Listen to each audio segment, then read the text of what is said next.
Hello, my name's David Runciman, and this is Past, Present, Future, the History of Ideas podcast. Today we are going back to the series that we were doing earlier in the year and then paused to do the history of bad ideas. It's Politics on Trial, a series about great political trials and what they tell us about the time in which they happened, but also the political systems themselves. And today's trial is one that's probably not that well known today, but it really mattered in its own time. It's the impeachment of Warren Hastings in the British Parliament at the end of the 18th century, a trial not just of a person, but of an institution, the East India Company, of British rule in India, and in some ways of the whole British parliamentary system of government.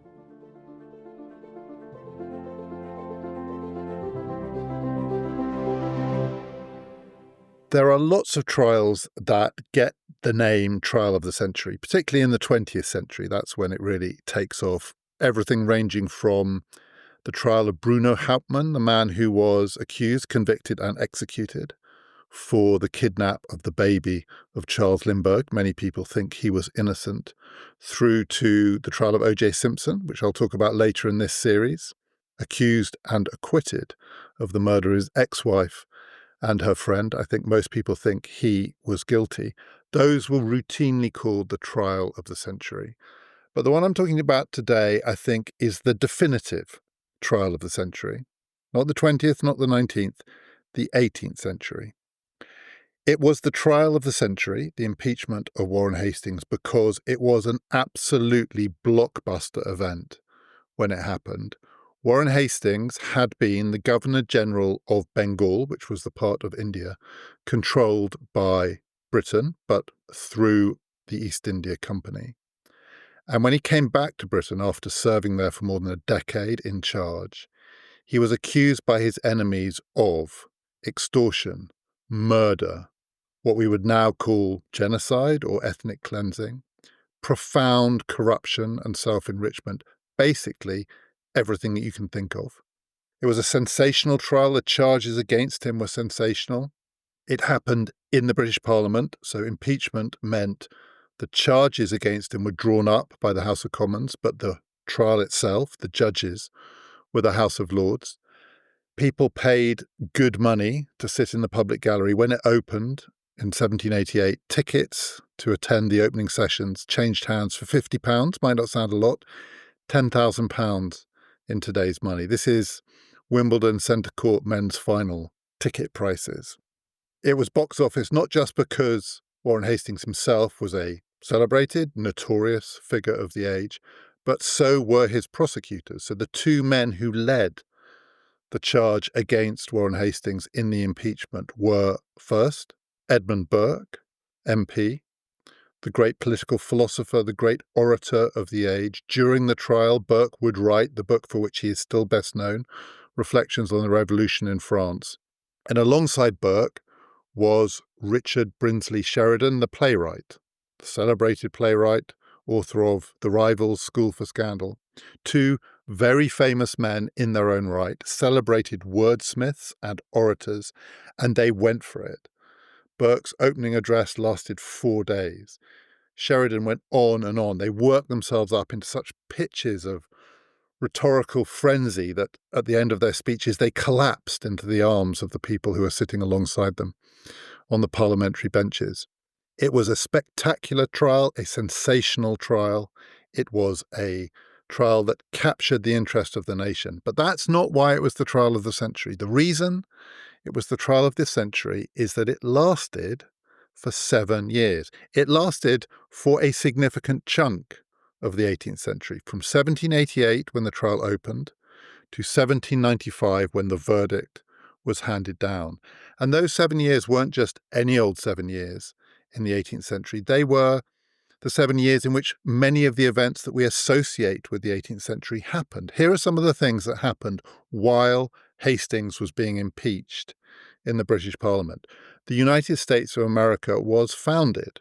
Hastings was arrested in 1787 when in Philadelphia the new constitution was being debated and argued over. He was first put on trial in 1788 when the constitution was being ratified. It finally came into effect in 1789. By the time the impeachment of Hastings was over, George Washington was on to his second term as president. When it started, there was no president of the United States. The office didn't exist yet. Other things that happened during the impeachment of Warren Hastings, the whole of the French Revolution, the things that we associate with the French Revolution. It hadn't started when the impeachment started, but then during the trial, the storming of the Bastille, the creation of a new constitution for France in 1791, the trial of the king in 1792, his execution in 1793, that's going to be the subject of the next episode in this series, the terror, the execution of the people responsible for the terror, including Robespierre, the attempt to re-establish some form of constitutional government. That all happened while Warren Hastings was being impeached. Britain went to war with France during that time. A war started. Something else that happened during the impeachment of Warren Hastings, the king went mad. King George III, the madness of King George. It probably predates this, and it certainly wasn't caused by this. He didn't go mad because this trial sent him mad, though it did send one or two people quite close to mad, including possibly Edmund Burke. But the king's madness really kicked in not long after the trial, which complicated things enormously because all of these proceedings in the British Parliament were being done in the name of the king. I was trying to think of a contemporary analogy for the impeachment of Warren Hastings that can convey just the scale of it, this sense in which it seemed to capture everything that was going on, but also overlap with everything that was going on. And the best I can come up with, it's not a perfect analogy, but I think it's actually quite close, is this. Imagine that Elon Musk had remained running Doge for longer than he did. A few more years, I don't know how long, but say he stayed in that role for a reasonable length of time. And during his occupancy of that office, if it is an office, he did more and more of the things he did at the beginning.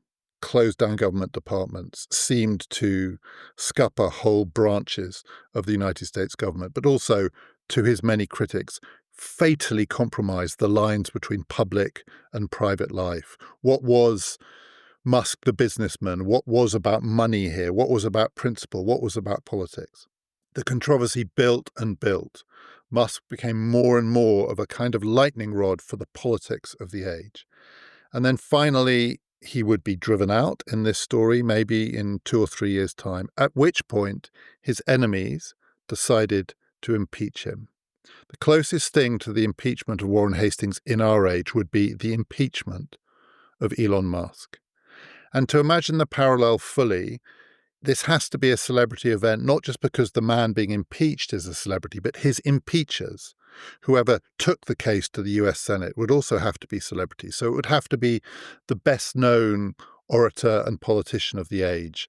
Let's say it's AOC who leads the impeachment, but then you need someone to play the Richard Brinsley Sheridan role. I don't know who that would be because I'm not sure in the House of Representatives there are any playwrights, but imagine, I don't know, Susan Sarandon got elected to Congress, so she took on the role alongside AOC. Imagine that everybody had an opinion. This would be absolute box office. And it went on and on. The impeachment dragged out, maybe not for 7 years, but it just went on and on. And while it went on, the world was turned on its head. So imagine this happened in 2 or 3 years' time. And as it was dragging out, there was a revolution in China, say, another revolution in China. The current regime was overthrown. A new regime came in. And during that period, America went to war with the new Chinese regime. And also, just to complete the analogy, while all this was happening, Donald Trump went officially mad. That's the closest you can get in the 21st century to the impeachment of Warren Hastings. If that thing I just described happened, if it does happen in the next few years, it would require Musk to come back into government service. I think we could all agree it would be the trial of the century. One of the ironies of the impeachment of Warren Hastings is that it was the last great impeachment in English-British political history. Impeachment, which had been around since the Middle Ages, was a device designed to allow Parliament to accuse and, if necessary, punish, remove from office public figures who were accused of having breached the trust of the role that they held. Essentially, that's a grand way of putting it, it was a way that parliamentarians could get at other politicians who seemed to be abusing the power that they had.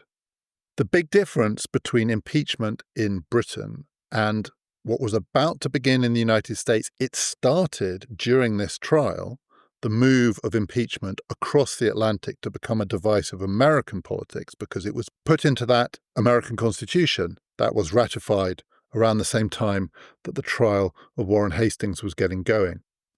It included impeachment, but crucially, it also allowed, in the American case, for the impeachment of the person who was effectively playing the role of king in American politics, the president. In Britain, the one person you couldn't impeach was the monarch.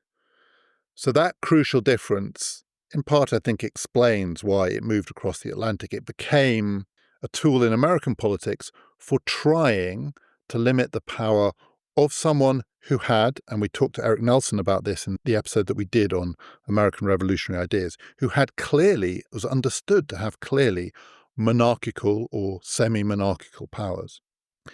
In Britain, you could get at the king, you could get at the monarch through impeachment, but you couldn't impeach the monarch. What you could do is try and take down his henchmen or her henchmen. There were very, very occasionally queens, but this is almost always kings. So, for instance, before the Civil War in England, impeachment was one of the devices that Parliament tried to use to rein in the power of the people who were using the name of the king to oppress or to corrupt what Parliament saw as the way politics should be done. There was a celebrated impeachment in 1641, just before the English Civil War got underway, of one of the king's henchmen, a man called the Earl of Strafford, who had been in Ireland doing the king's dirty work, murderous, brutal, dirty work, and Parliament impeached him. The great thing about impeachment, the great advantage of impeachment as a political device, was that you could get at the king's henchmen, and if you could convict them through the impeachment process, the king could do nothing about it. The king had no sanction over impeachment. It was entirely Parliament's business. That was the advantage. The disadvantage was it required a trial. And the thing about trials is you can never quite be sure you will get a conviction. Strafford was impeached, and he was acquitted by a Parliament that thought it had him in its grip. But in the end, he mounted a successful defence, at which point Parliament turned to the other device that it had at its disposal to take down overmighty servants of the king, which was called a Bill of Attainder, which essentially was legislation that was passed in Parliament which denied the person in question all their civil rights. The great thing about a Bill of Attainder is it didn't require a trial. Once it had been passed, that person was effectively Parliament's to do with what it wanted. In Strafford's case, the Bill of Attainder led directly to his execution. The disadvantage of a Bill of Attainder is its legislation, so it has to be signed off by the king. It's kind of swings and roundabouts options here. You could bypass the king, but you have to have a trial. If you want to not have a trial, you've got to get the king's permission to kill the person. Charles said, and I cited this in the episode that I did on the trial of Charles I, that the only thing he regretted about the entire Civil War was the fact that he had allowed that Bill of Attainder to pass and Strafford to be executed. That was the one death he felt he had on his conscience. The impeachment of Warren Hastings was not directly an attempt to get at the king, but it was in part an attempt to get at people, not just Hastings, but others, who were believed to be abusing the power they had in the name of the king or the crown, to put it more specifically. And it was an attempt to rein in what was seen as corrupt, overmighty public officials. It was, in that sense, a classic impeachment. And in his opening speech, Edmund Burke gave a classic definition of how impeachment is meant to work. It's a trial but it's not a conventional trial. It's certainly not a conventional criminal trial. It is explicitly a political trial, which means, among other things, that the rules are not fixed. The procedure is fixed in the British case as in the American case, which was modelled on the British case. An impeachment requires, first of all, that the lower house, House of Commons in Britain, House of Representatives in the United States, passes the charge sheet, so it has to agree to take the case to the upper house, the Senate in America, the House of Lords in Britain, where the case is heard. And the prosecutors will be members of the lower house, MPs in the British case. The judges will be members of the upper house, Lords in the British case. All of them politicians of one sort or another. This is how Edmund Burke defined an impeachment. He said, "It is by this tribunal that statesmen who abuse their power are accused by statesmen," that's the first step, tried by statesmen, that's the second step, not upon the niceties of narrow jurisprudence, but upon enlarged and solid principles of state morality. This is a process by which politicians judge politicians according to the rules or the laws, some spoken, some unspoken, of politics or state morality. That's how impeachment is meant to work. In the case of Warren Hastings, one of the complications was that clearly the charge against him had to be that he had abused a public office, a political role, so that it was for politicians to judge him. But it wasn't completely clear what his role was. A lot of this trial turned on the question of who Warren Hastings was working for the charge to land. And this is probably true in some sense of all impeachments. Part of the accusation has to be that the accused is working for himself. This is corruption. This is abuse of power. This person has taken a public office and privatized it. Privatized it for the purposes of money or for the purposes of benefiting or enriching relatives or friends, whatever it is. It could be for the purposes of sadism. Some of these things are all thrown into the mix. A cruel person uses the power that they have in their office to kill people, not because it's in the interest of the state, but because they get off on it. Any variant on that, this person is doing it for themselves. The privatization of public morality. The problem with Hastings is that everybody knew it had already been privatized because he wasn't technically working for the king or the crown or the government or the ministers of state. He was working for a private company, a public private company, because insofar as it was private, it had so gone beyond its origins that it was now more like a state than it was like a private corporation. But nonetheless, the East India Company was its own thing with its own chain of command. It had shareholders. It was in the business of making a profit. It was about money.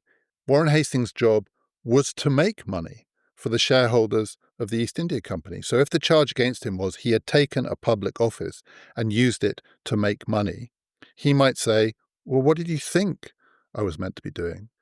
But it was more complicated than that because it wasn't just a question of who does he work for? Is he actually working for the crown or is he working for the company?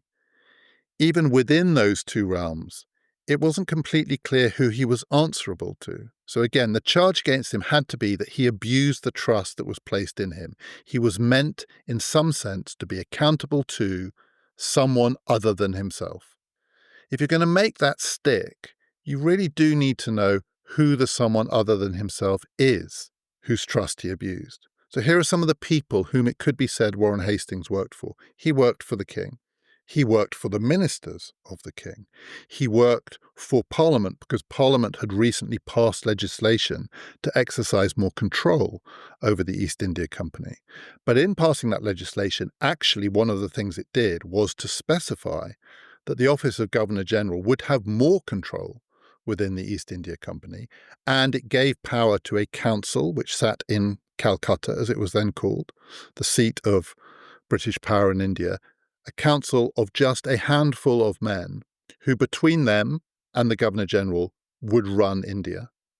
But that council itself which may or may not have been answerable to the Governor-General or may have controlled the Governor-General, depending on your perspective, also had to answer to the directors of the company, and the directors of the company had to answer to the shareholders of the company. And during Warren Hastings' time running this part of India for Britain, at various points, he had to answer to Parliament, parliamentary committees, government ministers. He had to answer to the council in Calcutta. He had to answer to the directors of the company. He had to answer to the shareholders of the company. And he often got very different responses depending on who he was speaking to. So, for instance, the directors of the company were often horrified by what Hastings got up to and wanted to reprimand him and occasionally to fire him. But the shareholders of the company almost always approved what Hastings did because it made money. And they were worried about losing their stake, not their reputations. Shareholders find it much easier to hide behind anonymity. Sometimes when he was answering to Parliament or members of Parliament, he was answering to one party, and then that party was replaced, and he was answering to another party. Factions within the British Parliament had very, very different things they wanted from Hastings and from the East India Company. On the one hand, this should make it easier to impeach him because there were so many places in which it should be possible to establish a gap between what Hastings was meant to do and what he actually did. But any gap that you established, he was meant to be doing this thing, but actually he was making money, tended to fall down because Hastings was able to say, yeah, but if you look at it this way, that's what I was meant to be doing. And then there was another complication here, which is in some ways the most remarkable feature of this whole period, the way in which India was governed at this time from Britain. And it's to do with time and the passage of time. So this trial is mind-bogglingly long. 7 years. What does it say about the politics of the time that a trial could last for 7 years? It could last longer than the whole of what we think of as the French Revolution. It's partly because everything happened very slowly. It was a very slow age because bureaucracy was slow, but even more than that, communication was slow. And the place where it was slowest was from India back to England. So Hastings was in India doing his job and, according to his critics, killing people, torturing people, and becoming personally, spectacularly, corruptly rich. And he was constantly writing letters back to England, either to justify himself, explain himself, request support, ask for instructions, look for new pieces of advice, find new allies. Letters went back and forth throughout his time in India. When his papers were finally gathered after his death, they ran to 300 volumes. 300 volumes of paper, mainly, not exclusively, mainly correspondence.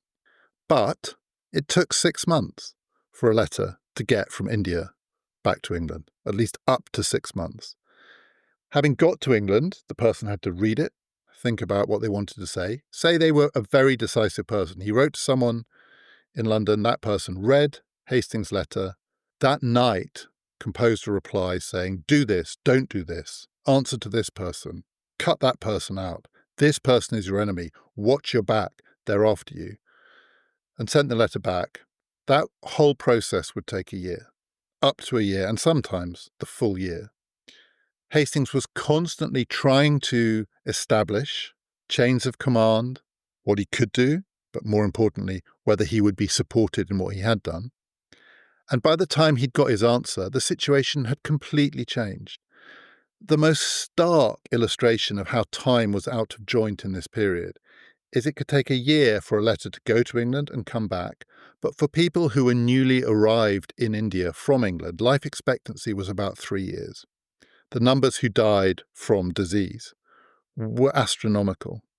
Hastings' great gift or skill as a politician, as a businessman, was that he didn't get sick.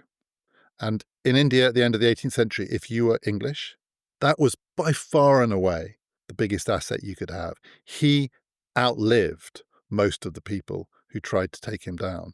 But while he was writing back to London and then getting his answer, often the person that he was writing about was dead. by the time the letter came back. The letter might come back and say, watch out for this person. That person was dead. The letter might come back and say, this person is your ally. That person was dead. In all of these gaps, the time it took, the multiple roles that he played, the confused lines of authority, that's the basis for the case against him. Here's a man who should have been subject to control, but he was at liberty to do what he wanted. If it takes a year to get instructions back to him, think what he could do in that year. He can enrich himself and murder an entire people, and we would be none the wiser. That's the basis for the impeachment, but that's also why the impeachment was going to be so hard, because Hastings could turn it into his defense. What was I meant to do? I was there. I asked for instructions. By the time the instructions came, I had a riot on my hand, a revolt, a revolution. We were going bankrupt. Or, as happened while he was Governor-General, Britain declared war with France, the 7 Years' War. And the aftermath of that war, I suddenly find myself fighting armies on the Indian subcontinent. I didn't even know that we were meant to be in conflict with these people. What was I meant to do? Roll over, surrender, write a letter saying, look, there's an army marching on Calcutta. What should I do? No, I fight. I do what I have to do. He had the ultimate reason of state defense, which was, you sent me out here to look after not just the interests of the British state, but your damn money. And if you want your money to be safe, you have to let me do whatever I need to do. That was going to be the argument. What motivated the impeachment was personal vendetta. The man behind the case against Warren Hastings, when he returned to England, he didn't think he was going to be impeached. He thought his enemies would fade away. But one determined man called Philip Francis, Sir Philip Francis, who was a member of the council in Calcutta and was throughout his time in India Hastings' mortal enemy, to the extent that they fought a duel. And Hastings shot him. The bullet went in and came out, and somehow Francis survived. He had reasons to have a vendetta against Hastings, and he was determined, when Hastings was back in England, to persuade the British Parliament to impeach him.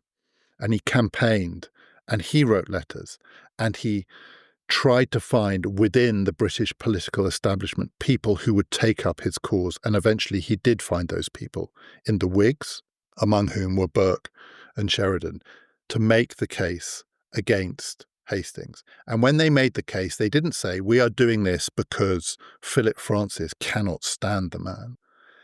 They made the case on the grounds of the highest political principle. They went for it, and they threw the book at him. He was accused, Hastings was accused, in the impeachment process of corruption on the grandest scale. He was accused of extorting money across India out of all sorts of people for his personal enrichment. He was accused of going against explicit instructions, of doing his own thing, of raising his own private armies, of exterminating entire peoples. The Rohingyas, who were a people originally from Afghanistan who came into northern India and ruled over a portion of that territory for a while, were driven out. They were, as we would say now, ethnically cleansed by an army that was paid for and empowered by Warren Hastings. He was accused of everything. But lying behind those charges were two things that animated his Whig opponents, both of which come under the heading of corruption. Hastings became for them the symbol of the corruption of the British state. First of all, because of the way he used and abused the arbitrary power that he had as Governor-General. He symbolized the way in which, as the Whigs saw it, the British state, the greatest threat to it was the exercise of arbitrary power, that people would acquire particular roles within the state and then use that power for their own purposes, unchecked by rule or law or parliament. Hastings came to embody that. And he also came to embody what they saw as a more direct form of corruption, which was just the money that flowed out of India and into Britain. And the people who went out to India and survived, the ones who didn't die, and came back completely changed, socially changed. They went out poor, they went out with no social status, and they came back and they bought themselves power and privilege. They bought themselves grand country estates. They became the new aristocracy. And the idea that there might be a new aristocracy in Britain, worse even than the old aristocracy, because these were not people with roots in the land. These were people who had just extracted money from India and come back and bought themselves a part of the British establishment. Hastings symbolised that too. The charge sheet against him was absolutely extensive.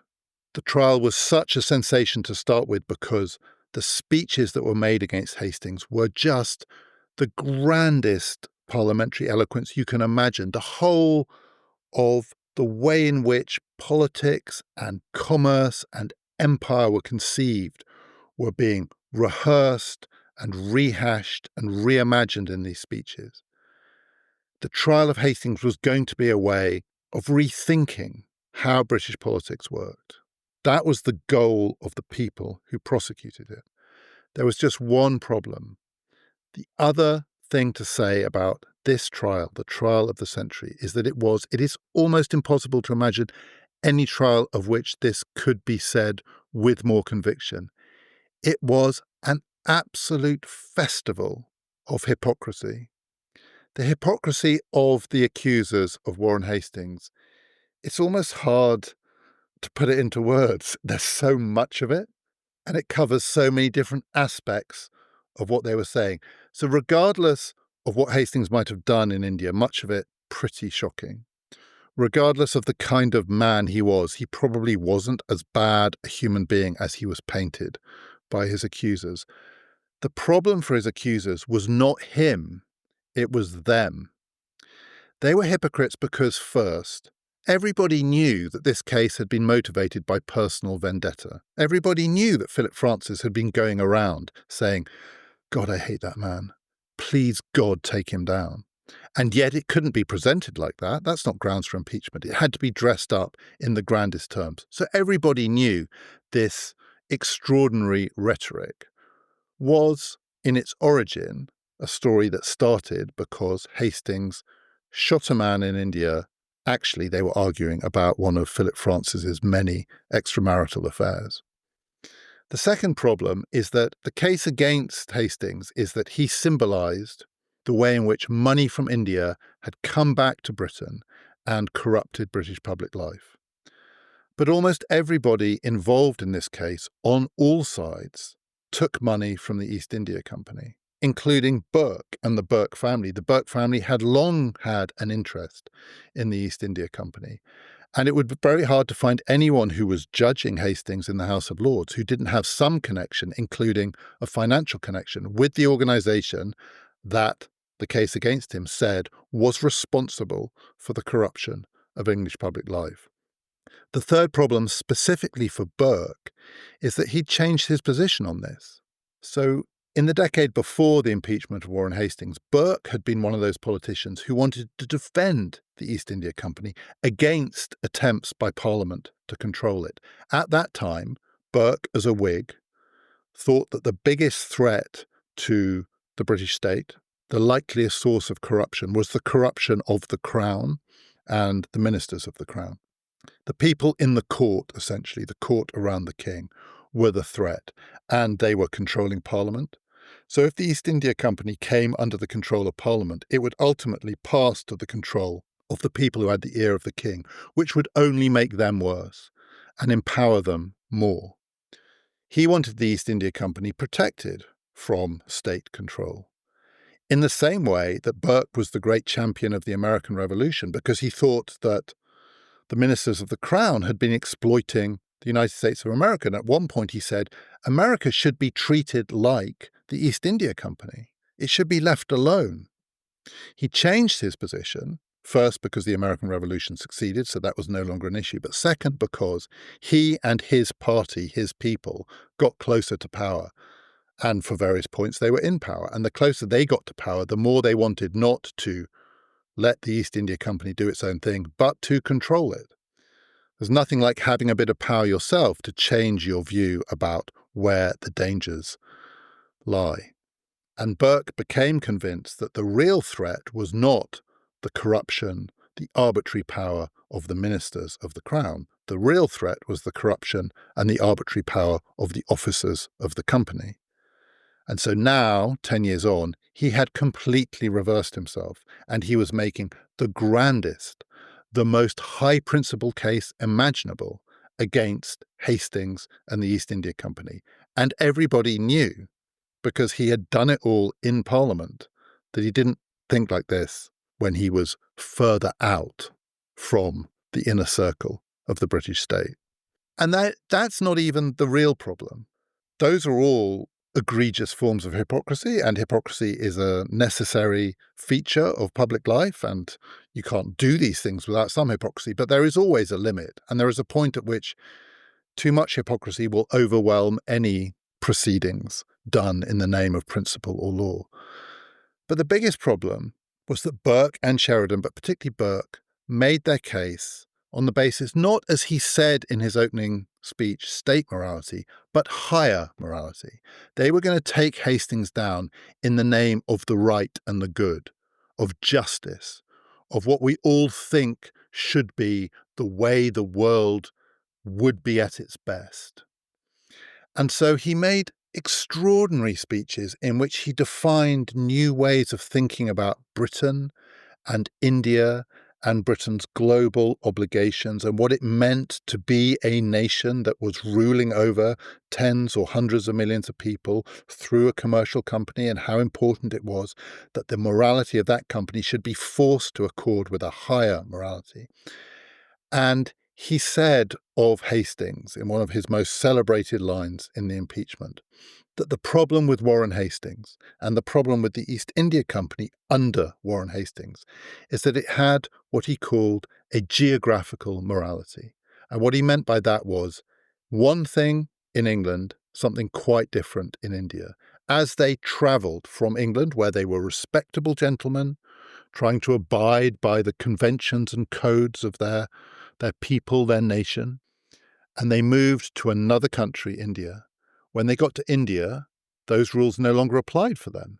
They were no longer interested in being respectable or decent or abiding by the conventions of the place they found themselves. They became brutes, they became monsters, they became fiends, they became tyrants. It's as though they crossed some geographical line, and until they got to that line, they were willing to be good. And when they passed that line, they thought no morals applied to them. It was a geographical morality, whereas Burke said, we all know the laws of morality are the same everywhere. There was a universal morality, a human morality, a natural morality, a God-given morality that we could all agree applied in England, in India, everywhere.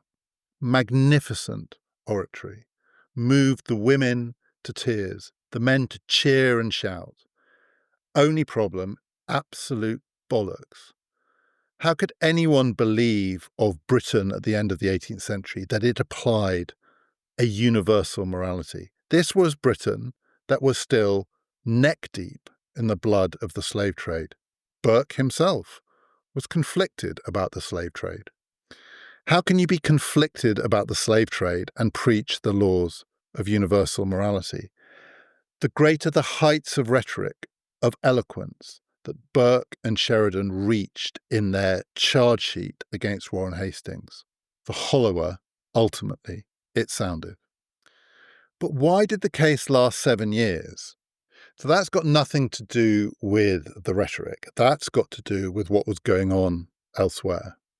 Part of the reason it lasted so long is very early in the impeachment. One of the arguments that had to be decided was in this litany of charges against Warren Hastings, many of which turned on a man called the Nawab of Oud, a Indian potentate that Hastings was accused of having corrupted, coerced, forced into various kinds of terrible behavior, including complicity in the killing of the Rohillas, but also what became the cause célèbre of the trial, that his mother and grandmother, the Nawab of Oud, his mother and grandmother were incredibly wealthy women. Hastings wanted that money, and with the forced complicity, according to Hastings' accusers, of the Nawab of Oud, he captured, tortured, and extracted the money from these two harmless old women.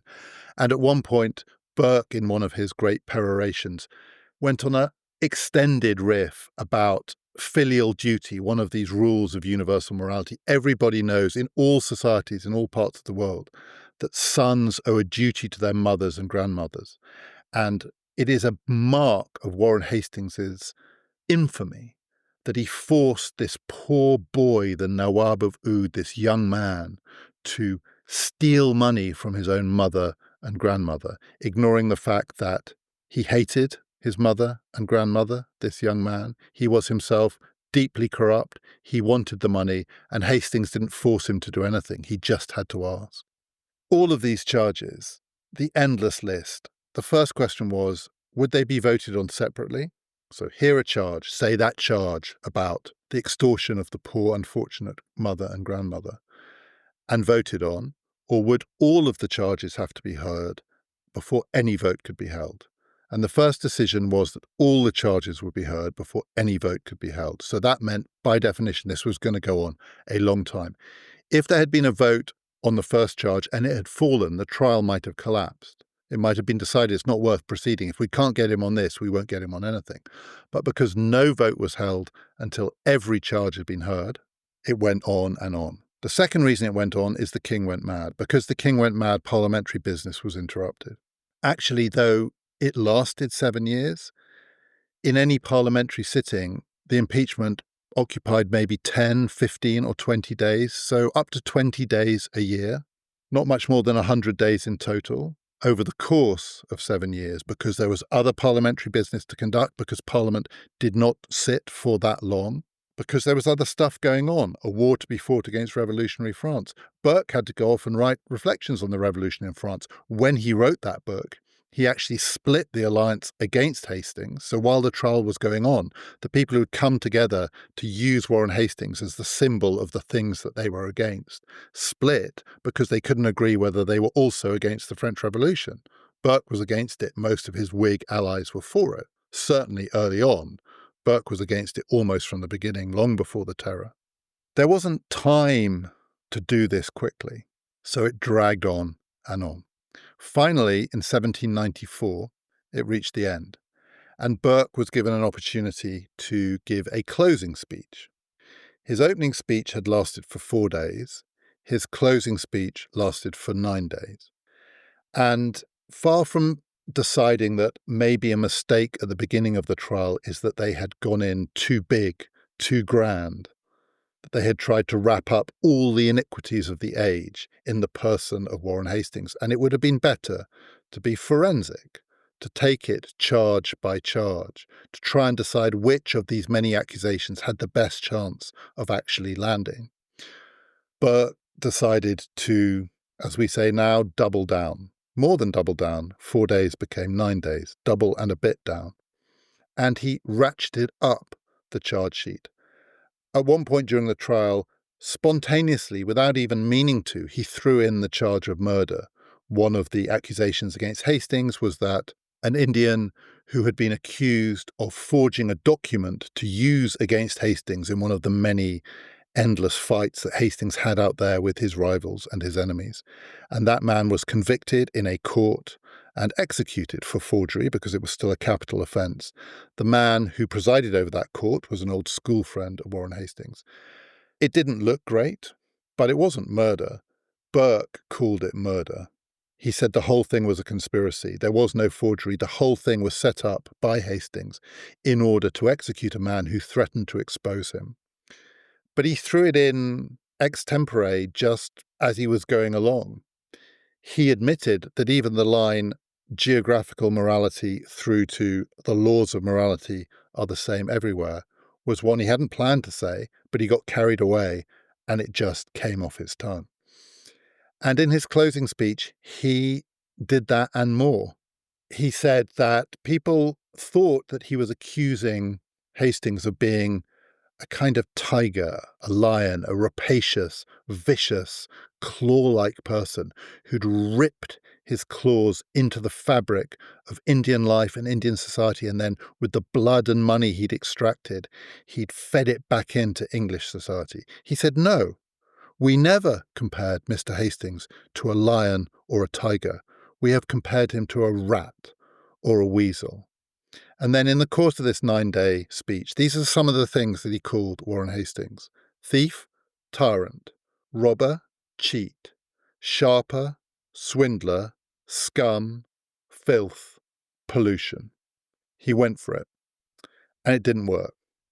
So at the end of his summing up, and when Hastings and his lawyer had had a chance, finally, to put their case, there was another recess, and judgment was deferred for another year.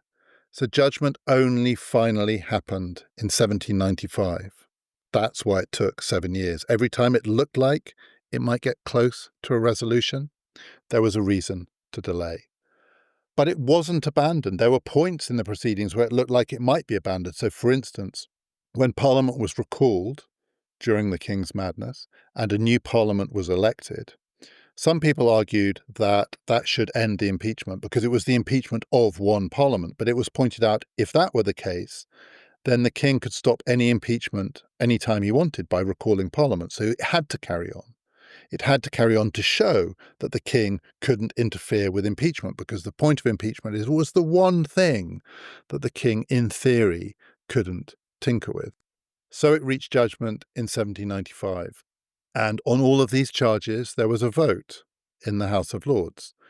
The proceedings were presided over by the Lord Chancellor, a man called Lord Thurlow, who gave his own very long speeches, going through the various charges, rehearsing various points of law, and indicating that he was pretty sceptical that Burke and others had made their case, but it was still up to the Lords to decide.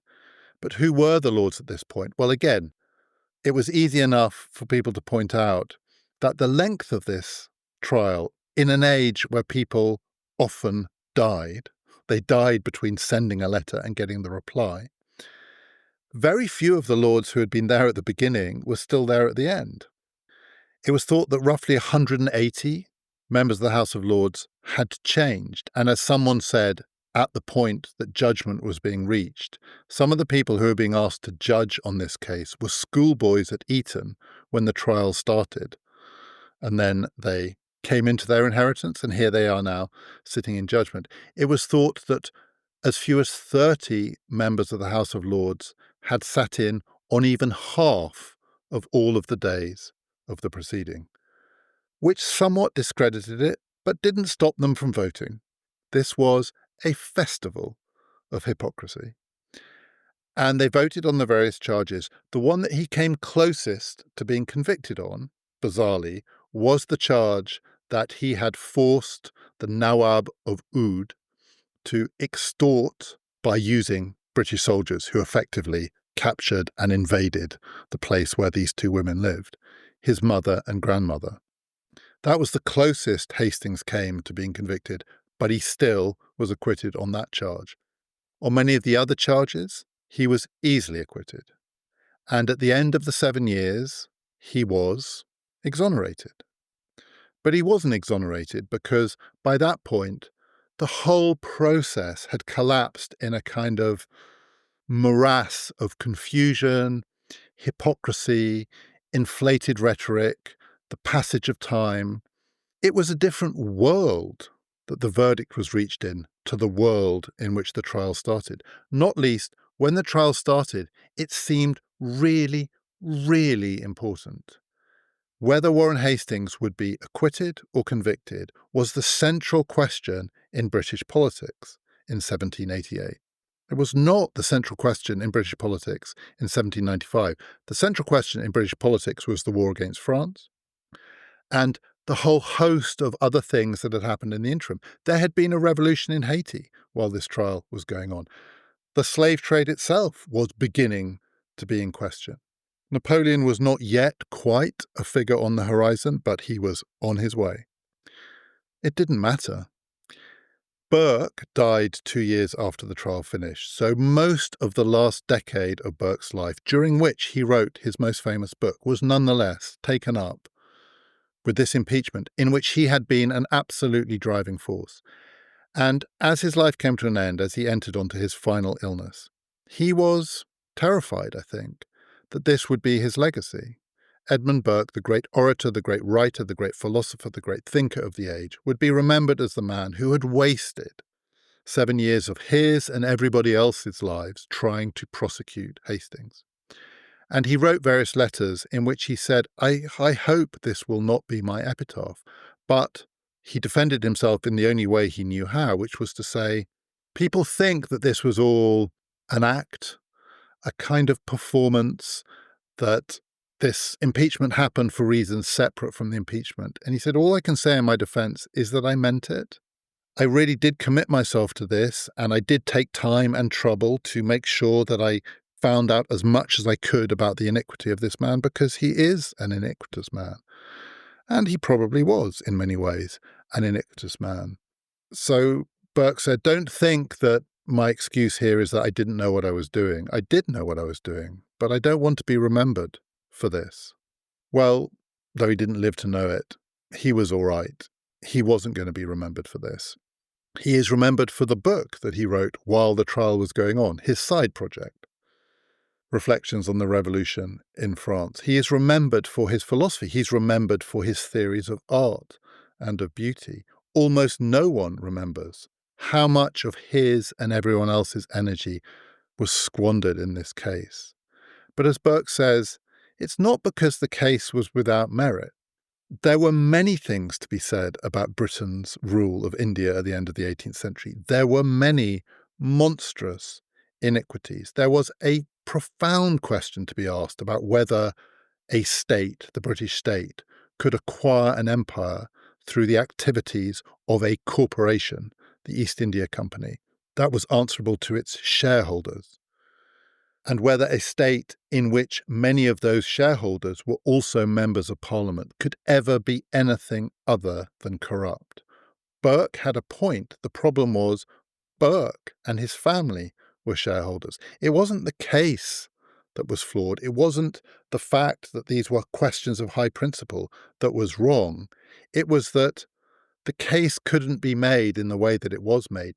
Burke tried to make it a grand matter of principle. He was speaking, among other things, to the public gallery, to posterity. He thought his case against Warren Hastings would be his gift to posterity.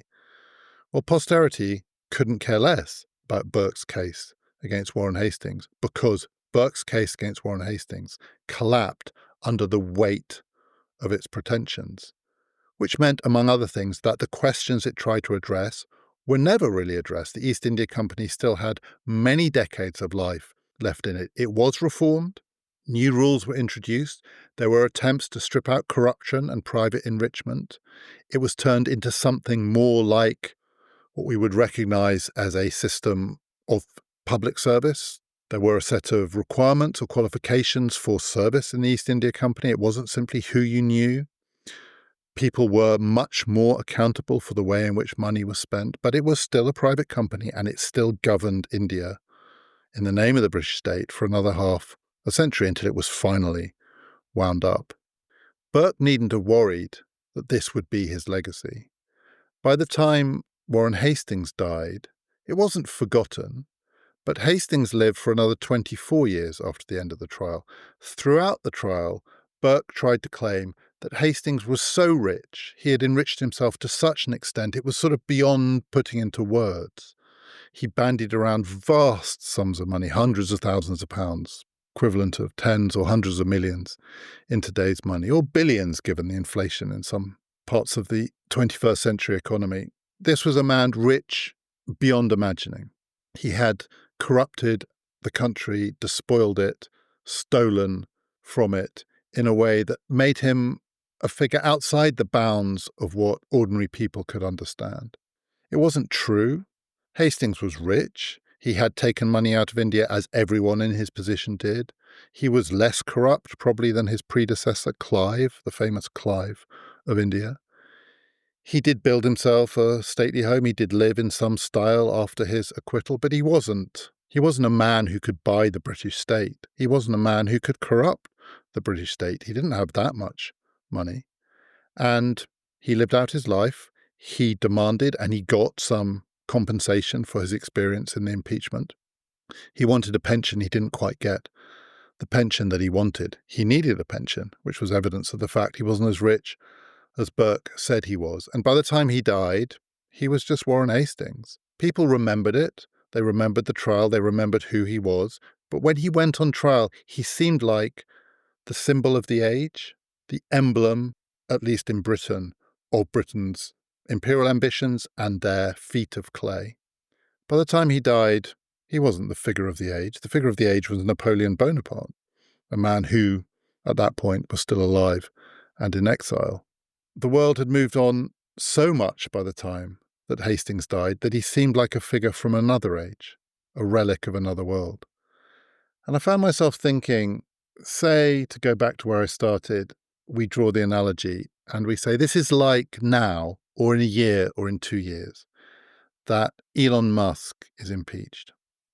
And you can be sure, were Musk to be impeached, the rhetoric would be equally high-blown. This man is the emblem of the iniquities of the age. His wealth would be brought into it. His wealth would be bandied around as a subject that almost couldn't be discussed because it was so obscene.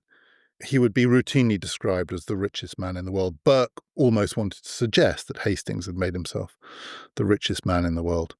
The questions in the impeachment of Elon Musk would be similar to the ones in the impeachment of Warren Hastings. Was he a public official? Was he a private man doing business? Did he corrupt the state? Did he, and you can be sure this would be the accusation against him, do things that led to death on a vast scale? I mean, he's already done them. He's shut down US aid, and we know, as a result of that, children have died. The charge sheet against him would probably extend up almost to, and maybe to include, some version of genocide or mass killing. AOC and Susan Sarandon, in my imagining, would be like Burke and Sheridan, that no grand piece of rhetoric would go knowingly undersold. But he would probably be acquitted. Impeachments usually result in acquittal. One of the reasons they usually result in acquittal, including the impeachment of American presidents, is they are political events, and the threshold is often quite high to get a conviction. And in politics, people do deals, and deals are done. These are not normal trials. They are not criminal trials. They are, as Burke said, built upon the principles of state morality. Well, state morality is close to being a contradiction in terms. I think Musk would probably get off. He would find a way to ensure that there weren't enough Republicans willing to convict him. And then say, after a long trial, he lived on, 24 years, 48 years, 84 years, who knows? And then at the end of his life, people look back and they discover that Elon Musk wasn't as rich as they thought he was, and he wasn't as powerful as they thought he was. And actually, by that point, he might have been fired by Tesla and not able to cash in his shares, and might have built himself, like Hastings did, some grand retreat somewhere from which he could spin his fantasies of resentment. And by the time he died, after the trial of the century, the impeachment of Elon Musk, after which he was acquitted, but by the time he was acquitted, people weren't so interested in Elon Musk because America was at war with China and Donald Trump had gone mad. People said, as I think they said on the death of Warren Hastings, what was all the fuss about? Before we go, we'd like to let you know about an exciting live season of PPF that we have coming up this autumn. It's going to be at the Regent Street Cinema in London, where we had our screening of Network earlier this year. And we're going to be putting on 6 films about big ideas. Screenings of the films followed by a live recording of this podcast. Starting on Friday, September the 5th, with Alfred Hitchcock's Rope, which may or may not have been inspired by Nietzsche. It was definitely inspired by the trial of Leopold and Loeb. And our guests for that screening are going to be the internationally best-selling husband and wife crime writing team, Nikki French, Nikki Gerard, and Sean French. Sean French is also the biographer of Patrick Hamilton, the author of the original play, Rope. After that, over the autumn, we have got the great conversational film, My Dinner with Andre, and our guest will be the screenwriter and playwright Lee Hall, author of Billy Elliot. We're going to be screening the biopic Rosa Luxemburg, and I'm going to be talking to the philosopher Leah Ippy about that one. Derek Jarman's Wittgenstein, another conversation with a philosopher, Nikhil Krishnan. We're going to be showing The Eternal Sunshine of the Spotless Mind with the filmmaker and campaigner Biban Kidron. And just before Christmas, at the end of the season, David Cronenberg's A Dangerous Method, about Freud and Jung. You can find all the details about all of these screenings on our website, ppfideas.com. Just click on the events page, and you'll also be able to buy tickets. They are available now for any of these, starting on September the 5th with Rope and Nikki Gerard and Sean French. We would love to see you there. Also, a quick reminder that part 2 of my conversation with Alexander Douglas about what's wrong with the idea of identity, looking at what's happened to identity and identity politics after Silicon Valley got its hands on them. That's available now. You know what to do. Just go to our website. It's on PPF+.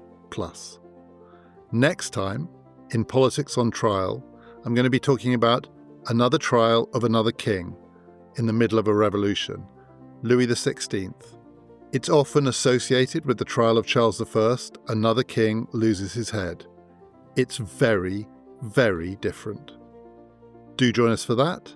This has been Past, Present, Future.